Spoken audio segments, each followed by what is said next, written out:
Bill વિસ્તારમાં ઓરા heights આવ્યું છે અને ત્યાં જ બ્લડ ડોનેશન કેમ્પનું આયોજન કરવામાં આવ્યું છે। આજના દિવસે જ એટલે કે 15મી ઓગસ્ટ સ્વતંત્રતા પર્વને લઈને મહિલાઓ પણ અહીંયા ઉપસ્થિત રહી હતી। વધુમાં વધુ મહિલાઓ દ્વારા બ્લડ ડોનેશન કરવામાં આવ્યું છે। મહિલા શક્તિને સાર્થક કરવા માટે આ બ્લડ ડોનેશન કેમ્પનું આયોજન વડોદરા શહેરના બિલ વિસ્તારમાં ઓરા હાઇટ્સ 2 સોસાયટીમાં કરવામાં આવ્યું છે।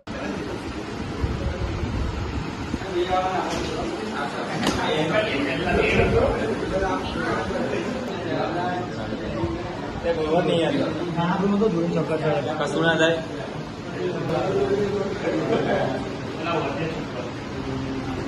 આજ રોજ 15મી ઓગસ્ટ સ્વાતંત્ર્ય પર્વ નિમિત્તે ઓરો હાઇટ્સ સોસાયટીમાં એક બ્લડ ડોનેશન કેમ્પનું આયોજન કરવામાં આવ્યું હતું।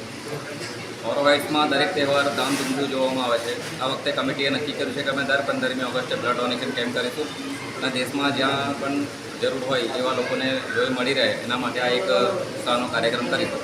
સાથે આજના જે ડોનેશન કેમ્પમાં 50%થી બહેનો બ્લડ ડોનેશન કર્યું। ટોટલ 30થી 40 લોકોનું અત્યાર સુધી બ્લડ ડોનેશન થયું છે અને આજે 50% બહેનો છે ફર્સ્ટ ટાઈમ ડોનર છે, એટલે લોકોમાં પણ બ્લડ ડોનેટ કરવા માટેની એક જાગૃતિ આવે એ પ્રમાણે આજનો આ કાર્યક્રમ ખૂબ સફળ રહ્યો છે અને હજુ પણ ઘણા બધા લોકો બ્લડ ડોનેશન કરવા માટે લાઇનમાં છે, તો એ નિમિત્તે આજનો આ કાર્યક્રમ કર્યો હતો।